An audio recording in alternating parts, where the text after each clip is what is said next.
सपनों के नशे मन को फिर एक बार सजाना। वाह। सपनों के नशे मन को फिर एक बार सजाना, होली दिवाली ईद भी मिलजुल के मनाना।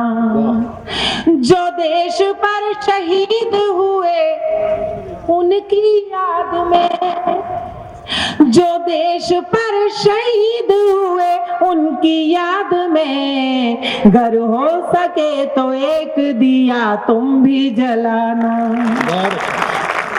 घर हो सके। बहुत हौसला आपने बढ़ाया। तो 4 पंक्तियां वो पढ़ती हूँ मित्रों जो मुझे लगता है कि जिस वातावरण में हम जी रहे हैं, बहुत मार्मिक प्रसंग आपने कहा कि माँ क्यों अपने बेटे का सर देखना चाहती थी। हम ऐसे वातावरण में जी रहे हैं जहां देश के प्रति अपने लगाव और स्वाभिमान को बनाए रखने के लिए बड़ी प्रेरणाओं की आज जरूरत है हमें। 4 पंक्तियां पढ़ती हूं जो मुझे लगता है कि हर भारतवासी को एक दूसरे को शुभकामनाएं देते हुए हर अवसर पर ये पंक्तियां कहनी चाहिए। सुनेगा कि जय भारती जय हिंद हर एक जन कहे सदा। जय भारती जय हिंद हर एक जन कहे सदा, गंगो जमन की धार ये पावन बहे सदा। हमको वतन पे जान लुटाने का शौक है, हमको वतन पे जान लुटाने का शौक है। हम हो न हो हमारा तिरंगा रहे सदा, हम हो न हो हमारा तिरंगा रहे। ये मेरा जॉनर नहीं है लेकिन अवसर ऐसा है। और डॉक्टर कुंवर बेचन ने कहा भी है कि जो वक्त की आंधी से खबरदार नहीं है, कुछ और ही होंगे वो कलमकार नहीं है। तो अगर हम कलमकार हैं तो हर अवसर पर हमारे मन में बात आनी चाहिए और वो मैं आपसे बांट रही हूँ। आपका बहुत आभार। मुझे बिल्कुल उम्मीद नहीं थी कि आप मुझे 3 मिनट भी इस तरह सुन लेंगे। 4 पंक्तियां और पढ़ती हूँ। महिलाओं की अच्छी खासी उपस्थिति है, इसलिए एक पहलू रखती हूँ आपके सामने उनके जीवन का, एक उनके जीवन की फरियाद रखती हूँ। तमाम विकास के बावजूद ये कहने की जरूरत पड़ती है। राम कथाओं के संदर्भ में आज की स्त्री यदि कुछ कहेगी तो शायद ये कहेगी जो मैं कहने जा रही हूँ। सुनिएगा। खुद अपनी भावनाओं को संन्यास न देना, खुद अपनी भावनाओं को संन्यास न देना, जीवन में कभी प्रेम को उपहास न देना। तुम राम बन भी जाओ तो दुनिया के वास्ते, तुम राम बन भी जाओ तो दुनिया के वास्ते, सीता को दोबारा कभी वनवास न देना, सीता को दोबारा कभी वनवास न देना, वनवास न देना, वनवास न देना। मैं 4 पंक्तियां अब अपने मूल विषय पर आते हुए पढ़ना चाहती हूँ और चाहती हूँ कि आपको मन तक बात पहुंच जाए। तो इस बार थोड़ा सा और खुल जाइएगा। मेरी 4 पंक्तियां पढ़ती हूँ। प्रेम मेरा मूल विषय है, मूल रस है मेरा, मैं उस पर आती हूँ। सुनिएगा।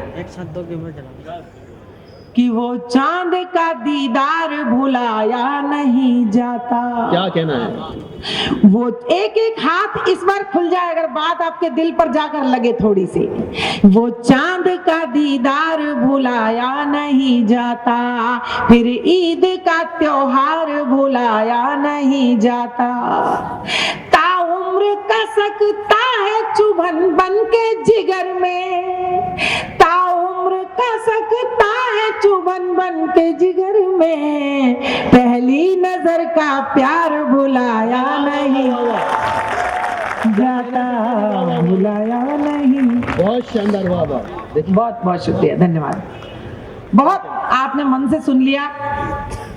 पर ये प्रेम का मेरा जो कहने का तरीका है वो सिर्फ ऐसा नहीं है, थोड़ा सा अलग भी है, थोड़ा सा शायद कठिन होती हूँ थोड़ी सी। सुनेगा। सारी दुनिया से दूर हो जाऊं, मेरे जीवन की शायद सर्वश्रेष्ठ पंक्तियां हैं और मैं आजमाती हूं खुद को और खुद से भी ज्यादा आपको। सुनिएगा। सारी दुनिया से दूर हो जाऊं, तेरी आंखों का नूर हो जाऊं, तेरी राधा बनू बनू न बनू, वाह वाह वाह, तेरी मीरा जरूर हो बहुत जाऊं, अच्छा है सरकार जी, वाह वाह वाह। तेरी मीरा कहना है, क्या कहना है? जरूर हो जाऊं। और साहब पहली बार जब मैं इंग्लैंड गई थी आज से 8-9 साल पहले, तो वहां एक ऐसा कार्यक्रम हुआ जिसमें कुछ अंग्रेज लोग भी थे और उनको एक व्यक्ति हमारी कुछ पंक्तियां अनुवाद करके सुना रहे थे। वो शहर के मेयर वगैरह कोई थे। तब मुझे लगा कि अगर भारत किसी को, विदेशियों को संदेश देना चाहे पूरी दुनिया को, तो कौन सी पंक्तियां मैं सुनाऊं। और जो पंक्तियां मैंने सुनाई वो मैं आपके सम्मुख रखती हूँ, सुनिएगा। पूरी दुनिया से हम कहने का हक रखते हैं साहब, क्योंकि हमारे यहाँ ये बात हुई है। सुनिएगा कि रंग कुछ और ही चढ़ा होता, क्या बात है। रंग कुछ और ही चढ़ा होता, एक नया आचरण गढ़ा होता। बहुत अच्छा। तुमने गोकुल की गोपियों से अगर प्रेम का व्याकरण पढ़ा क्या कहना होता, है, क्या कहना है? प्रेम का व्याकरण पढ़ा। और साहब इतने मन से आप सुन रहे हैं, मैं अपने इष्ट की धरती पर, भूमि पर खड़ी हूँ, बाबा भोलेनाथ महाकाल की धरती पर खड़ी हूँ। तो मुझे एक मुक्तक बहुत मन से पढ़ने की इजाजत दीजिएगा, सुनेगा। स्वागत।